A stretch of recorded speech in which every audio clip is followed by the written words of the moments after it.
Good evening, everyone, and welcome to the TV6 Digital Desk live stream. My name is Molly Birch, and I'll be taking you through a recap of today's headlines. This stream runs every night starting at 7 Central Time from Sunday to Thursday. Sorry I missed you last night. I was feeling a little under the weather, but I'm very glad to be back with you guys today. With all of our business out of the way, let's take a look at our first story for tonight. Let's just jump right into things. A former Delta County commissioner now says he will serve if he's reelected. Voters removed David Moyle in May's recall election. Moyle ran again in the August Republican primary. With no opponent, he advanced to the general election. The day after the primary, Moyle announced he was suspending his campaign. He said his decision was due to medical issues and because he wanted to spend more time with his daughter. Now, Moyle says he will serve if he defeats the incumbent in District 4, Kelly Van Ginhoven. I had to change the part. I wasn't mad anymore when I made that statement. I was mad. If I serve as a commissioner, my daughter will be my priority.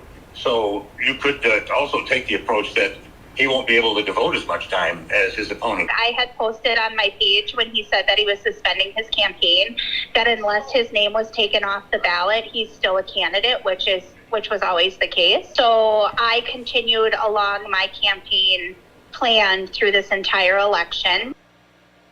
If you live in Delta County, you can vote in person this week at the Wells Township Hall for early voting.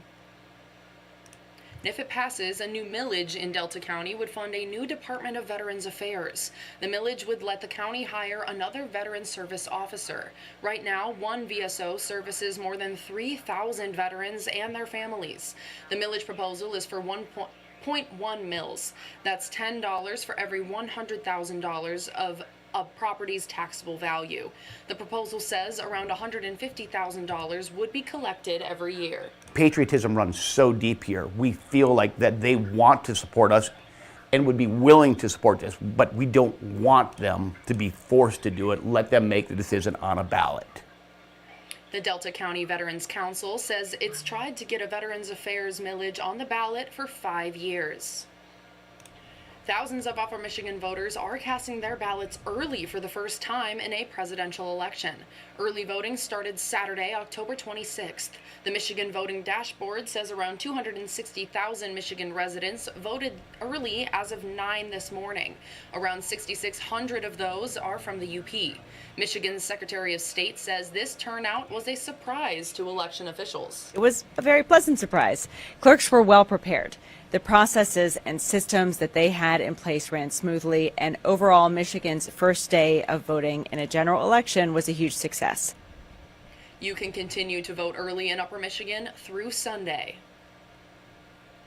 And continuing our Decision 2024 coverage, with 8 days to go until the election, we're highlighting the important races across the UP. That includes the state 108th House District. That's where Republican incumbent Representative Dave Preston faces a challenge from Democrat Christiana Reynolds. TV6's Brady Meyer sat down with both candidates to learn who they are and why they're running.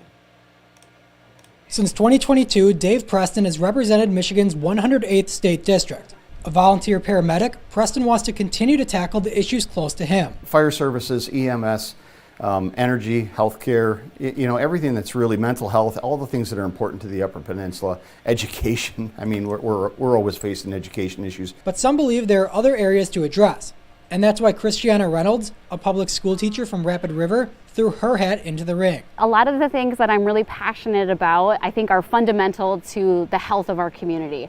So my particular platform, I'm really focused on childcare, housing, economic investment, and of course, education. Reynolds also has experience volunteering with different grassroots political organizations. She notably helped recall 3 Delta County commissioners, though Preston points to his resume as an elected official. We were able to bring a win to Stevenson with a track upgrade. We were able to bring a win to the Gladstone Senior Center with some improvements that they desperately needed in the budgets. He also notes his collaborative approach in the House, particularly with other UP lawmakers. It's really hard, I think, especially in the Upper Peninsula, to boil it down to the 108th, the 109th, the 110th, because really the Upper Peninsula we're all in it together.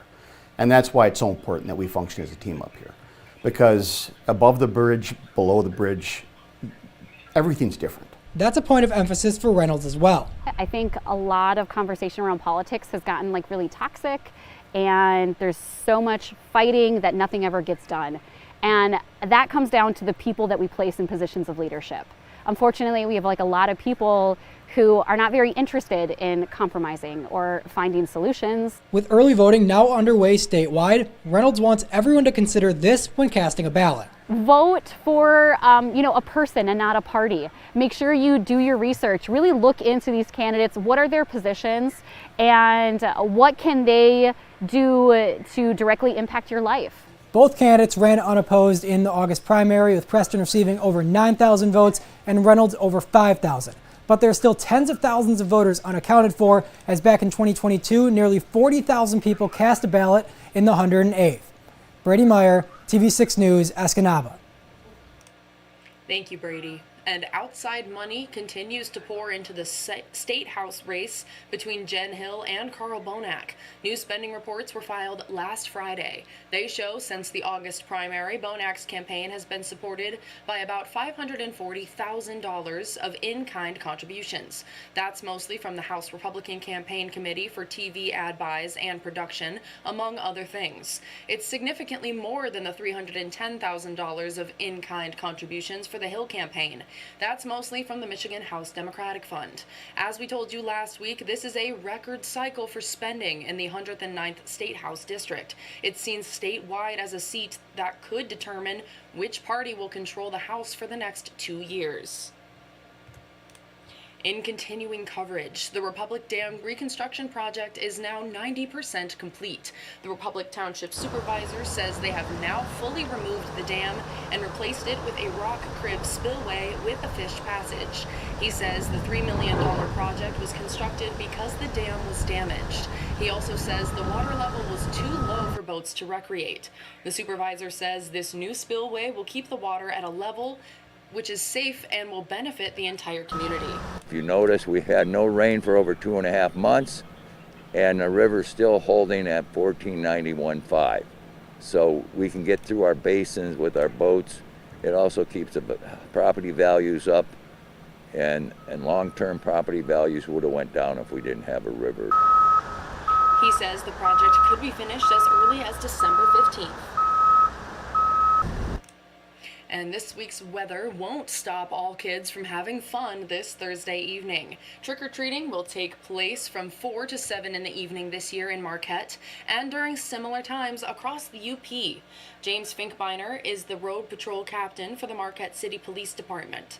Finkbeiner recommends you trick-or-treat in neighborhoods you're familiar with this Halloween. He encourages parents to stay with their kids, and you should never trick-or-treat alone. Please don't ever enter a stranger's house. And never approach a car with somebody trying to hand candy out. He says pedestrians should be sure to cross at corners and crosswalks and recommends carrying a flashlight, and encourages drivers to slow down and to designate a sober driver if you're going out to celebrate. Finally, tonight on the TV6 Digital Desk live stream, the Marquette Regional History Center teamed up with Marquette County 4-H to host a 5th H History Club for kids 8 and older. For Marquette's 175th anniversary, the club created a time capsule that will be opened in 2099. The kids filled it with things future Marquette residents might find interesting, like the kids' artwork, a picture of the town, and a list of some current prices for things like gas and ice cream. The museum's educator says the kids had a great time working on the capsule together. It was great, a really great way to get to know our club. And I think that we have a good encapsulation of this group of people, and it represents a life here in Marquette. The time capsule will stay on a shelf in the museum's library until it's scheduled to be opened in 75 years from now. Something to look forward to, I guess, for the next 75 years. Well, that's all the stories I've got for you tonight on the TV6 Digital Desk live stream. If you have a story idea you think we should report on, feel free to contact us at any time. These are a few easy ways to get a hold of both myself and others in the newsroom. And again, you can contact us at any time. There's our newsroom email, our phone number. You can also reach out to me on email or on social media if that's easier for you. We would love to hear from you and what's happening in your community. Thank you all again for joining me live at the TV6 Digital Desk. Have a great rest of your night.